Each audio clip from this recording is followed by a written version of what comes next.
ವಿದ್ಯಾಸಾಗರನಾದ ನಾನು ಸಕಲ ಶಾಸ್ತ್ರ ಪುರಾಣಗಳ ಪಾರಂಗತ ಪ್ರಪಂಚವೇ ಪ್ರಶಂಸಿಸುವ ಪಂಡಿತೋತ್ತಮ ನಾನು. ವಿಜಯನಗರದಲ್ಲಿ ಮಹಾಪಂಡಿತರು ಇರುವರೆಂದು ಕೇಳಿ ನನಗೆ ಸಮಾಧಾನವಾಗಿರುವರೇನೋ ಎಂದು ತಿಳಿಯಲು ಬಂದಿದ್ದೇನೆ. ಓಹೋ, ಮಹಾಪಂಡಿತರೇ, ಪ್ರಚುರಕ್ಕೆ ನಮ್ಮಲ್ಲಿ ಎಂದಿಗೂ ಪ್ರೋತ್ಸಾಹವಿದೆ. ಭರತ ಭೂಮಿಯ ಉದ್ದಗಲಕ್ಕೂ ಸಂಚರಿಸಿ ಎಲ್ಲಾ ಗ್ರಂಥಗಳನ್ನು ಓದಿ ಅರಿತು ಕುಡಿದಿದ್ದೇನೆ ನಾನು. ಯಾವುದೇ ಗ್ರಂಥದ ಬಗ್ಗೆ ವಾದ ಮಾಡಲು ನಾನು ಸಿದ್ಧ. ಇದಕ್ಕೆ ನಮ್ಮ ಅನುಮತಿ ಇದೆ ಮಂತ್ರಿಗಳೇ.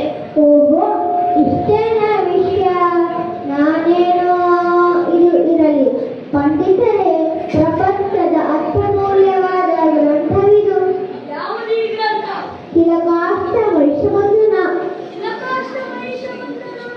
ಈ ಗ್ರಂಥದ ಬಗ್ಗೆ ನಾನು ಕೇಳಿಲ್ಲವಲ್ಲ. ಹೆಸರು ಕೇಳಿಲ್ಲವೇ? ವಿಜಯನಗರದ ಗೋಲಿಯಾಡುವ ಹುಡುಗರಿಗೂ ತಿಳಿದಿದೆ.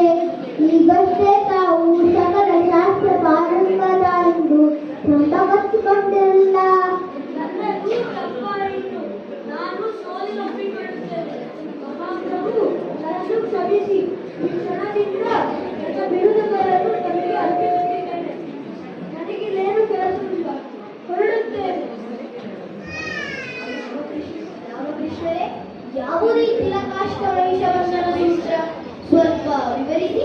ಅಯ್ಯೋ ಮಹಾಪ್ರಭುಗಳೇ, ಇದು ಬೇರೆ ಏನೂ ಅಲ್ಲ. ತಿಲಕಾಷ್ಟ ಎಂದರೆ ಎಳ್ಳಿನ ಗಿಡದ ಕಡ್ಡಿಗಳು. ವೈಷಮಂದನ ಎಂದರೆ ಎಲೆಗಳನ್ನು ಕತ್ತಲು ಬಳಸುವ ಹಗ್ಗ. ಇವೆರಡನ್ನೂ ಸೇರಿಸಿದಾಗ ಅದೇ ತಿಲಕಾಷ್ಟ ವೈಷಮಂದನ. ಓಹೋ, ಭಲೇ ರಾಮಕೃಷ್ಣರೇ, ನೀವು ನಿಜವಾಗಿಯೂ ಘಟಕವಿಗಳೇ. ಆ ಪಂಡಿತನ ಅಹಂಕಾರ ಮುರಿದಿರಲ್ಲ. ಭೇಷ್. ಮಂತ್ರಿಗಳೇ,